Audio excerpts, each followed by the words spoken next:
Hello guys, मेरा नाम है मोहम्मद अदनान अशारी फ्राम अफ़गानिस्तान और मेरे साथ मौजूद हैं इस वक्त मोहम्मद अवैस। तो आज हम इंडिया के तरक्की और उसकी प्रोग्रेस के बारे में इनसे कुछ सवाल करेंगे और इनसे जानेंगे कि इंडिया किस तरह जो है बहुत अच्छी इकॉनमी बन गई है, किस तरह तरक्की कर रहा है टेक्नोलॉजी में और उसका क्या स्टेटस है इस वक्त। तो अवैस साहब, मेरा आपसे पहला सवाल ये है कि इंडिया किस तरह सुपर पावर बन रहा है। देखें, इंडिया सुपर पावर किस तरह बन रहा है ये शायद मैं आपको बहुत कम बता सकूं, ये इंडियंस ही आपको ज़्यादा बेहतर बता सकते हैं। उसकी मेन वजह ये है कि इंडियंस जो हैं इस वक्त उनकी फुल तवज्जो जो है वो अपनी एजुकेशन सिस्टम पर दे रहे हैं, अपनी इकोनॉमिक प्रोग्रेस पर दे रहे हैं, अपने ही मुल्क पर दे रहे हैं, आईटी इंडस्ट्री पर दे रहे हैं। आप अगर किसी भी मुल्क का कोई भी इंस्टीट्यूशन खा वो उनका सरकारी हो या फिर प्राइवेट, अगर आप यूएसए का कोई सरकारी या फिर प्राइवेट इंस्टीट्यूट ले लें, वहाँ पर आपको इंडियंस मिलेंगे। फॉर एग्जांपल, अगर आप यूएसए का स्टेट डिपार्टमेंट ले लें, आप उनका प्रेसिडेंट हाउस ले लें, वहाँ पर भी आपको इंडियंस मिलेंगे। आप यूके का प्रेसिडेंट हाउस या फिर प्राइम मिनिस्टर हाउस ले लें, वहाँ पर भी अगर कुछ ऑफिशियल्स हाई ओहदों पर मौजूद होंगे तो वो उनमें से इंडियंस ही होंगे। और इसके अलावा अगर आप प्राइवेट फिल्म्स जैसा कि माइक्रोसॉफ्ट, फेसबुक और इस टाइप के कुछ और बड़े बड़े ऐप्स जो बनाए जाते हैं दुनिया में, वो भी इंडियंस बनाते हैं। इन सारी कॉरपोरेशन में जितने भी बड़े ओहदों पर काम करते हैं वो भी इंडियंस ही हैं। तो इंडियंस का एक तरीके से दबदबा है दुनिया की इकॉनमी पर। अभी आपने बात की इकॉनमी की, तो आपके लिहाज से इस वक्त इंडिया की इकॉनमी किस स्टेज पर है और क्या ग्रोथ रेट है उसका। देखें, इंडियन पोस्ट कोविड के बाद दुनिया की सबसे बड़ी ग्रो करने वाली, सबसे तेज़ी से ग्रो करने वाली इकॉनमी थी। चाइनीज़ इकॉनमी भी इतना ग्रो नहीं कर सकी थी। लेकिन देखें, पिछले साल के स्टैटिस्टिक्स को लेकर चलें तो इंडियन इकॉनमी $3.8 ट्रिलियन की हो चुकी है, जो कि आज से 2 या 3 साल पहले 2.6 या 2.5 ट्रिलियन डॉलर की थी। तो एक तरीके से भारत की इकॉनमी बड़ी तेज़ी के साथ ग्रो कर रही है और $3.8 ट्रिलियन का मतलब है कि उनका जीडीपी तकरीबन $3800 बिलियन का हो चुका है।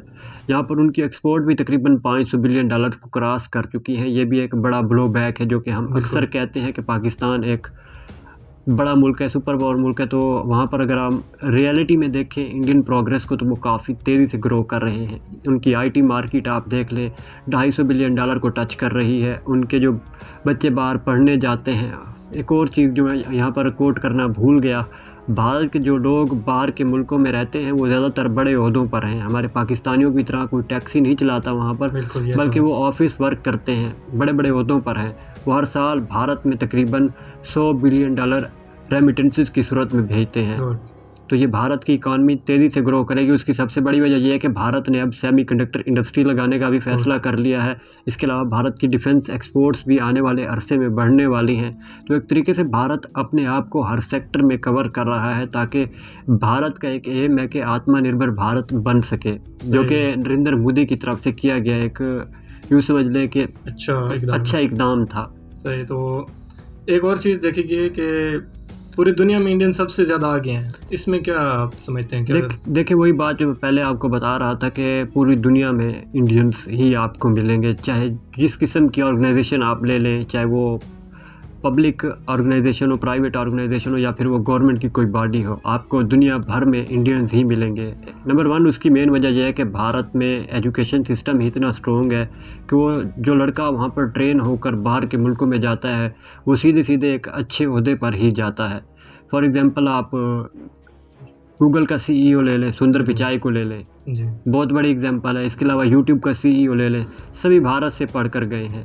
इसके अलावा vice president of America Kamala Harris, वो भी इंडियन ही हैं। इसके अलावा एक और जो आने वाले अमेरिका की प्रेसिडेंट बनने की उम्मीदवार है, निकी हेली, वो भी, उनका भी जो बैकग्राउंड बताया जाता है वो भी इंडियन ही है। ऋषि सोनक ले लें, जो कि इस वक्त यूके के PM हैं, वो भी इंडियन ही हैं। तो आप अंदाज़ा कर सकते हैं कि भारत की जो एजुकेशन सिस्टम है उसको कहाँ से कहाँ लेकर जा रही है।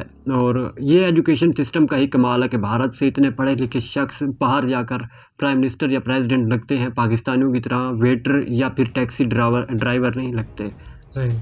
तो ये तो आपने हमें बता दिया कि इंडियन क्यों इस वक्त दुनिया में सबसे ज़्यादा आगे हैं, क्यों इंडिया सबसे ज़्यादा टेक्नोलॉजी में आगे है और उनकी क्यों इतनी इकॉनमी जो है मजबूत है। देखिए तो लास्ट चीज़ जो मैं आपसे पूछ रहा हूँ वो ये कि इन सब तरक्की में, इस सब प्रोग्रेस में इंडिया की नरेंद्र मोदी की पॉलिसीज़ का क्या किरदार था?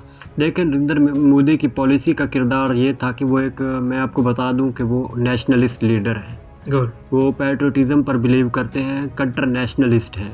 बिल्कुल, ये जिस तो तरह है। डोनाल्ड ट्रंप थे, वो कहते थे अमेरिका फर्स्ट, उसी तरह आज नरेंद्र मोदी हैं, वो भी कहते हैं इंडिया फर्स्ट, आत्मनिर्भर इंडिया, यानी कि वो भारत को आगे लेकर जाना चाहते हैं। उनकी कुछ पॉलिसीज़ हैं जिनसे हमें इख्तलाफ हो सकता है, लेकिन उनकी ये पॉलिसी कि भारत को आज तरक्की, आप 2014 का भारत ले लें और 2023 का ज़मीन भारत आसमान ले का लें, फ़र्क है इसमें। आपको ज़मीन आसमान का फ़र्क नज़र आएगा। आपको पता लगेगा कि भारत 2014 से आज कितना आगे जा चुका है। भारत में मैं कल पढ़ रहा था कि पॉवर्टी रेट जो कि 115 या 120 मिलियन लोग गरीब थे 2014 में, वो सिर्फ 15 मिलियन आ बचे हैं। तो आप खुद अंदाज़ा कर सकते हैं कि किस तेज़ी से वो रफ्तार कम हुई होता है। जा रहा है, बल्कि पोएट्री रेट बढ़ता जा रहा है दिन ब दिन। वही तो, पॉवर्टी रेट पाकिस्तान का काफ़ी तेज़ी से बढ़ रहा है, और इंडिया का आप अंदाज़ा कर लें कि 115 मिलियन से सिर्फ 15 मिलियन तक आए हैं। जिस रफ्तार से इंडिया का बढ़ रहा है, उसी रफ्तार से पाकिस्तान का भी नेगेटिव में इंक्रीज़ हो रहा है।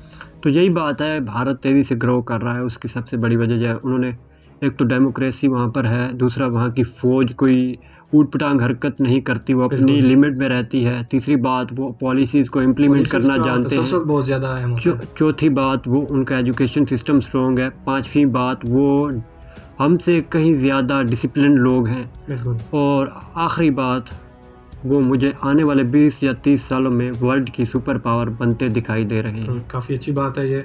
तो नाज़रीन, ये हमारे इंडिया के बारे में प्रोग्रेस, उनकी इकोनॉमी की ग्रोथ के और उनकी इंटेलिजेंस की वजह से जो तरक्की है, उसके बारे में बताया गया है। तो नाज़रीन, आपका शुक्रिया। हमारे चैनल को सब्सक्राइब कीजिएगा और नई वीडियो के इंतज़ार में रहिएगा। बहुत जल्द हम आएंगे आपके साथ। वीडियो अच्छी लगी तो वीडियो को लाइक और चैनल को ज़रूर सब्सक्राइब कीजिएगा।